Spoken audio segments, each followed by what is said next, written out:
Essa é a 11ª edição do Boletim Diário Cifras e Safras. Margens e spreads bancários são o tema de hoje. A estratégia de crescimento do governo, inspirada sobretudo na ampliação do consumo, vai desembocar num beco sem saída. Endividamento excessivo das famílias, redução muito grande dos investimentos externos diretos no país, com seus impactos no mercado de trabalho, porque quanto menos se investe, menos vagas de trabalho são criadas, redução na confiança de empresários e de consumidores, e a inadimplência elevada. Tudo isso vai conspirar contra as intenções governamentais de produzir crescimento do PIB de forma bastante intensa neste próximo semestre. Esse quadro vai induzir taxas Selics de referência da nossa economia sempre em queda. Inútil será recorrer ao retrovisor neste momento.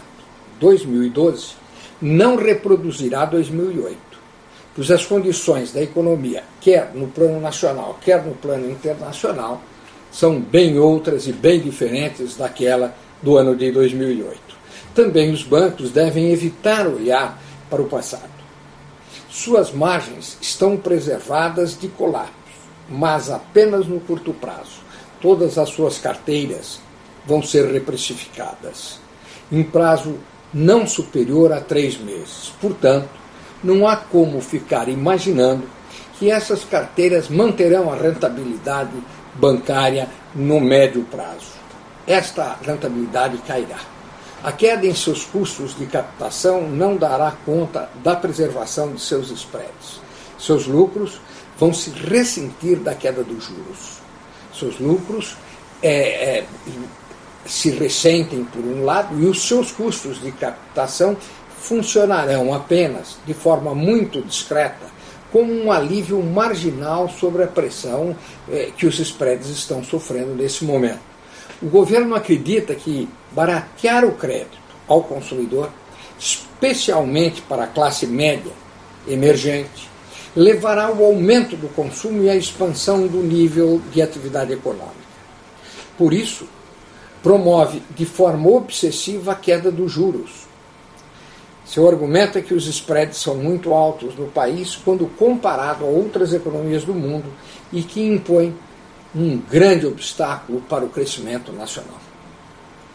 Verdade seja dita, os spreads são altos mesmos e, nesse particular, o governo está correto. Mas obrigar os bancos a baixá-los e de forma tão rápida não será a solução em mercado cujo grau de concentração já chegou ao limite do tolerável. Melhor será desconcentrar este mercado, dando maiores oportunidades para o crescimento da concorrência. Mercados concorrenciais incumbem-se por si só de baixar juros e de baixar spreads. Existem formas para aumentar a concorrência no sistema bancário do país. Que tal atrairmos novos entrantes? Há bancos asiáticos que gostariam de frequentar o ambiente de negócios do país. Bastando para isso reduzir as barreiras burocráticas e regulatórias criadas pelo próprio Banco Central e que dificultam muito a entrada de novos players no nosso mercado bancário. Outra forma seria incentivar a fusão dos bancos pequenos e médios para criar entidades com mais corpo e maior escala. Esses bancos hoje têm uma situação muito difícil pelos custos de captação e pelos preços que repassam agora com juros mais baratos. Esses grupos atuariam com maior corpo e com maior escala nos segmentos que valorizam as suas habilidades específicas, onde o consumidor entende que esses bancos são eficientes, ou pelo menos em algumas operações. A criação de bancos regionais, no modelo norte-americano ou europeu, também pode estimular a competição no setor. Mais eficiente que obrigar o oligopólio criado a baixar as suas margens seria criar condições institucionais condizentes com a entrada de novos investidores no setor bancário. Bancos estrangeiros assustam-se com a possibilidade de não alcançar a escala de operação necessária no Brasil. Sobretudo, ao assistirem os níveis de depósitos compulsórios praticados aqui. Alarmam-se com a inadimplência tão elevada no crédito bancário. O depósito compulsório representa alguma coisa como 35% dos depósitos no sistema bancário brasileiro, enquanto na China comunista esses depósitos não ultrapassam 20%. A classificação de risco para a concessão de empréstimos recentemente evoluiu bastante, mas o cadastro positivo começa a ser apenas agora uma realidade no Brasil. Está começando a ser construído. Para os novos entrantes, medidas como essa reduzem o risco e permitem antever possibilidades de crescimento e de remuneração dos seus capitais, ou dos capitais dos seus acionistas. Previsibilidade é o nome do jogo. Improvisos, como estes que têm sido cometidos no Brasil, causam incertezas. De fato, as bolhas na área de crédito são criações fantasiosas, nascidas das preocupações com a morosidade da implantação do conjunto de reformas que o setor pede e necessita.